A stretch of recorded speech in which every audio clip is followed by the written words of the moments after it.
Hey there, I'm Kelly Finkowski, and this is Into the Spotlight. Today we're focusing on data centers, and I'm so excited to have a guest with me today. It's Scott Myhowski, the Stafford County Commissioner of Revenue. Scott, how's your day going so far? Good. Thanks for having me on. Absolutely. So, Scott, we're going to do a little introduction of you. You've been the Commissioner of Revenue for a little bit of a minute now. How long have you been doing this for Stafford County? Yes, I first got elected in 1999. So I've been doing this for a little over 25 years. Prior to getting elected, I worked in the office as a real estate appraiser. So I've got almost 30 years worth of experience in Stafford County and in the appraisal profession. And for folks who aren't familiar with the role, what does your office Mhm. actually do? Like the very Sure. short little. Yeah. So when you get your tax bill and you're very upset, it's almost entirely the fault of my office. Our job is to identify all of the taxpayers in Stafford County and what property they own, whether it's a car, real estate, business property, and then determine what that property's worth. Once we do that, that's what's called the tax roll. We have the owner, we have the property, we have the value of the property, and then we wait for the Board of Supervisors to set a tax rate. Once they set that tax rate in April, we do the math calculation, determines how much they owe in taxes, and then we give that to the treasurer, and the treasurer just takes that information and puts it on a tax bill and mails it out to you. And you gave me a perfect moment because I wanted to make sure we were fully transparent. Scott and I, you've known each other for quite a few years now. My husband Yes, is now the treasurer, but he used to work in Scott's office with the Commissioner of Revenue team. So, yes, full transparency, we've met. yes. But that has nothing to do with what we're talking about today. Today, we're going to focus on one of those hot topics in Virginia lately, data centers. Yeah. I'm sure you hear questions about it all the time. We're just going to dive in and see if we can get more information about all of the different aspects that people are arguing about for or against all of these different factors.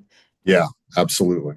So, Scott, I wanted to ask you, when we talk about a new data center coming into Stafford County, what's the timeline before we see any sort of revenue or increase in money coming in just from the possibility of a data center coming? Yeah, it's been a long process to get to this point where we've been able to attract them. Um, but what but the first thing that a data center needs to do is purchase the land and then get it rezoned. That is a very long process that can take months, upwards of a year to get property rezoned. Then once it's rezoned and they have all of they're called entitlements, which are basically agreements from Dominion Power or other utilities that they need that they can service that site. Then they have to actually build the building. And they're typically the model that we use is about a 250,000 square foot building. Um, that can take about a year to a year and a half, depending upon how long the permitting process takes. So you're looking at a several year process from the time that somebody's looking and purchasing land, rezoning, permitting, building. And then once it's built, then they've got to outfit it with all of the computer equipment. What we understand is that is typically done in a phased in approach. Like you can't just move $1 billion worth of computer equipment into a quarter of a million square foot building overnight. So they do it in phases. And what that does is it allows them to start generating revenue in that building sooner. So if you phase in a building in 10 phases, you can do phase one fairly quickly, start getting money coming in, then you can do phase two and then on down until you have the building fully rented out and outfitted with computer equipment. And from our perspective, that's where the real money is. It's not so much the building, but it's all of that computer equipment in the building. Well, you also touched on something in the beginning of that with the idea that these companies they're coming in, they're buying a lot of land. We're not talking about 5 acres, but they're buying Yeah. a massive tract of land. So that right there, because it's so many acres, does that automatically just increase the value of the property? Yeah, it can get a little tricky. A lot of them, because of the size of the property, they're buying agricultural land or agriculturally zoned land. So it's called A1 is our typical agricultural zoning. So we have to be careful that when we see a sale coming through that's selling for, 4, 5, 10 times what typical A1 land sells for, it wouldn't be fair for us to then go and apply that value to all of the A1 land. So we have to do a little bit of research on our own and say, okay, are they buying it for, nobody really buys it for agricultural anymore. Typically A1 is sold for residential. So we have to figure out, is this a residential sale or is this a data center sale? Because it is dramatically higher value. And then we saw a sale of a rezoned piece of property with all of the entitlements that I talked about earlier, went for as much as $660,000 an acre. And your typical A1 sale for residential is 15 to 20,000 an acre. So it's so dramatically different that we've got to be careful and not get over our skis, so to speak, and start applying data center sale prices to all of the agricultural property, because that wouldn't be fair to those property owners. Right. Absolutely. And like you said, I mean, agricultural property, it's not really staying agricultural anymore. Once it goes up for sale, you're seeing commercial, residential, and now data centers coming in Yeah. general, right? Yeah, that's right. Okay. So then I guess the other aspect of what you talked about with the process taking a few years, when you're talking about then bringing in all of the equipment and doing it in multiple phases, how do you guys assess the equipment? Are you just looking at like market value? How much does it cost to buy a new server these days? Or what's the breakdown on how that happens? Yeah, so we look we value real estate property based upon what the real estate market is doing. Can't really do that with business property, which in this case is the racks and the servers and the cabling and all of that stuff. So the law requires the business owner to file with us at January of every year. Tell us what they have, what they paid for it, and when they bought it. And then we have a depreciation schedule, and we will depreciate the original cost of that value down based upon the information they give us. Now, we do have the right to audit what they tell us they have. And we also have the right to do something called a statutory assessment. So if somebody doesn't file with us, it doesn't mean they're not going to pay taxes that year. It means that we legally have the right to, I don't like the word guess, but basically guess at what they have in that building. And then we can issue a tax bill based upon that estimate from us. Now, we're very careful not to just guess. We will look at what similar, yeah, we will look at what similar properties or businesses have filed on, and then we'll do our best estimate from that. So nobody gets away with not paying taxes just because they're not cooperative. We have tools and ways to make sure that everybody's paying their fair share. Yeah, we should put that on the Stafford motto somewhere. You have to pay. Right. You will pay one way or another. Good. So then the other question, well, not question, I guess, but thinking logically, data center comes in, they finally get all the equipment in. When you factor in depreciation, you're going to eventually see that the value of their, I don't call it inventory, computer systems and stuff, as those age, we will collect less revenue from the older equipment. Is that right? That's right. That's right. And there's a floor, not just for data equipment, but for all business property. Once it depreciates down to a certain level, it doesn't depreciate anymore. There is a lot of confusion with taxpayers, though, because on your federal return, your Schedule C, eventually that property will drop off. But as long as you're using it, you could be using a wrench for 50 years in a garage. As long as you're using it, you're going to pay something on taxes, but it's a dramatically lower rate because it's hit the bottom of our depreciation schedule. One of the unique things about data centers is they always have to have the latest and greatest equipment. So they're constantly refreshing their equipment, which most businesses don't.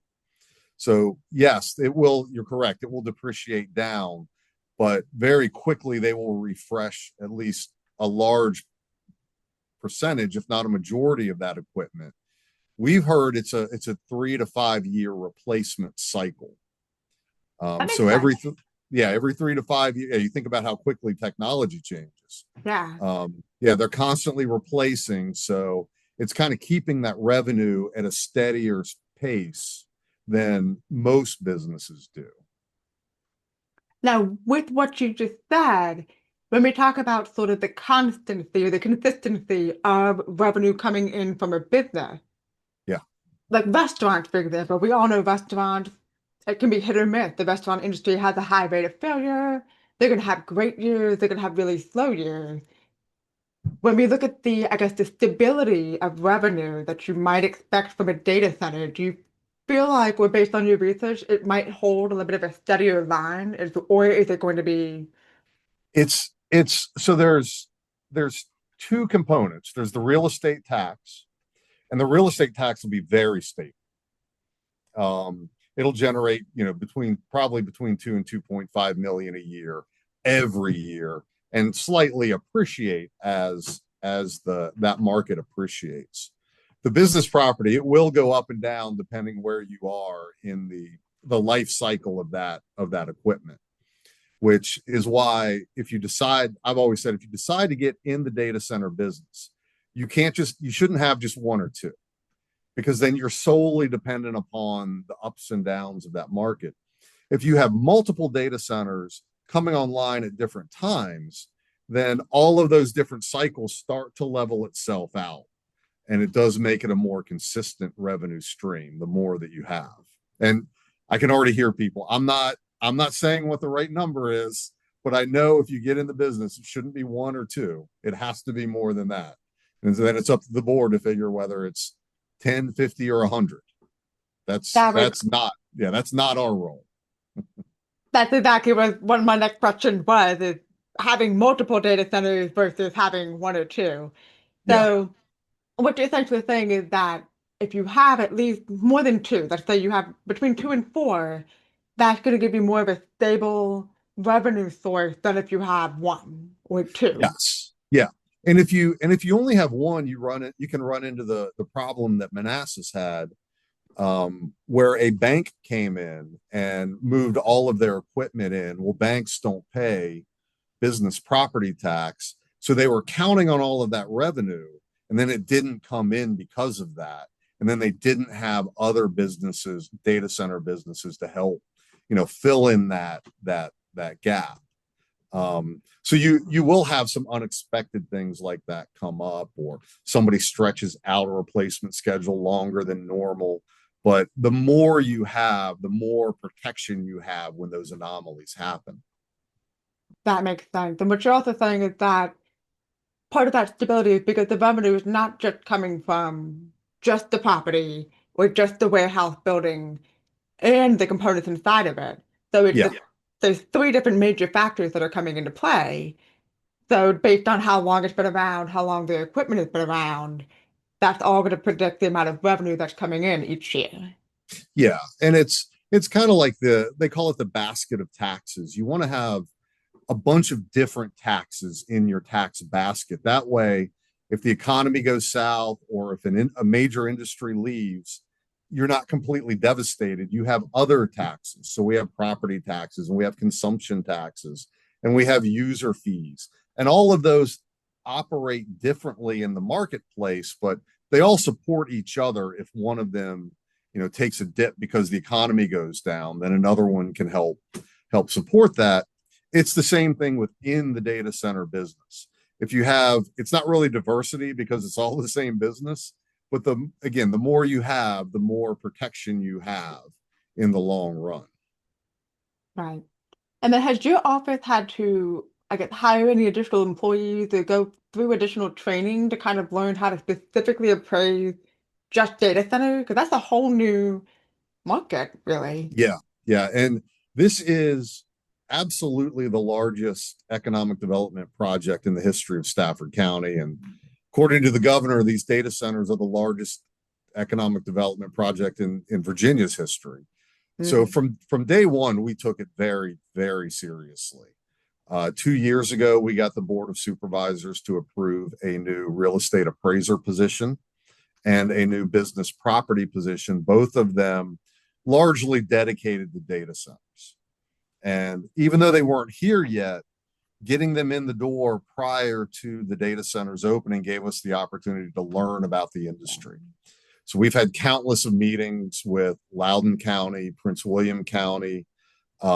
We had 7 people in my office, including myself, go through a rather long CNET class on the fundamentals of data centers. We're also looking at taking other classes, countless meetings with data center. Anybody in the data center industry that will talk to us, we're trying to get them to sit down with us and let us pick their brain. And it's such a complex and fast moving industry that it's gonna take constant education and learning on our part. But I'm very happy that we were able to recognize that early and build that knowledge foundation base, so that we can have some idea of what we're looking at when we go out on site. I think it's smart to look forward for that. Have you found that the other counties and the folks in the data center industries are happy to collaborate and share information?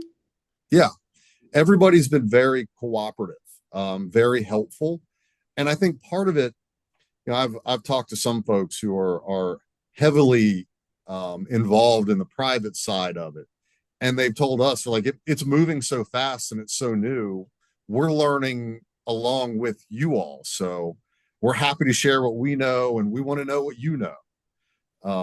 It's not like an established field where one group's holding all the information or everybody kind of knows. We're all learning about this as we go along. And it's kind of nice. I'm sure that will change when the tax bills start going out. Some folks might be a little less willing to provide information, but right now everybody's very helpful, and it's an interestingly collaborative environment. Well, so along that note, but you're just saying with the tax bill, so your office, you guys are assessing the property, you're assessing the building, you're assessing the inventory. I just want to make it clear for those who may not know, are you setting the tax rate on any of those 3 components? No, that's where the separation of duties come in. So the way your tax bill, I mentioned a little bit about how your tax bill happens. There are 3 major players in your tax bill. There's me, who, as I said, identifies a taxpayer and figures out what you owe. The board sets the rate. So I determine what the property's worth. The board sets the tax rate, largely based upon our valuations. They look at the county budget, say, okay, the county's worth $28 billion in real estate. What rate do we need to fund the priorities in our budget? And then that's how they determine their tax rate. And then once all of that is done, that's where the treasurer comes in. And when you write your check to Stafford County, it's the treasurer who collects that and holds that money, invests it. So those are the 3 major components to the local tax system. Thank you for that very clear breakdown. I can almost imagine the Venn diagram. Yeah. Great. And then Scott, I guess just to kind of wrap it up, do you think there's any major misconception that people may have about the revenue building that data centers bring to the county? Yeah, there's a lot, and I honestly, sometimes it frustrates me, but I think it all stems from the fact that it is so new that a lot of folks can't really grasp or don't have a perspective on the revenue that it generates. Yeah, they are by far the largest revenue generators the county's ever seen. Sure. Until the distribution facilities, the Amazon distribution facilities, and a few others on Centerport Parkway came to the county about 5 or 6 years ago, we never had a taxpayer that paid over $1 million a year in taxes. They became the first, and they're still paying around $1 million a year, the very large distribution facilities.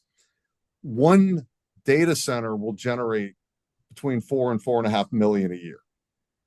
every year on average, even including That's the just depreciation schedule. That's just one one. data center. Yeah. One empty data center building with no computers in it would become one of the top 10 taxpayers in the county because they'll generate about 2 to 2.5 million per building.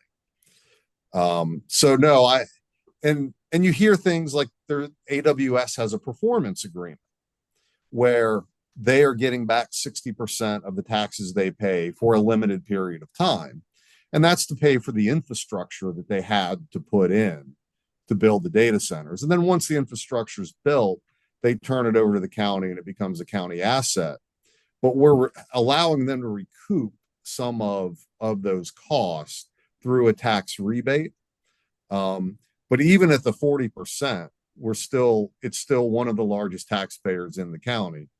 And then once that is satisfied, they go back to 100% of that revenue going into the county's general And fund. But all of those it's very rebates, confusing. So sorry, I understand.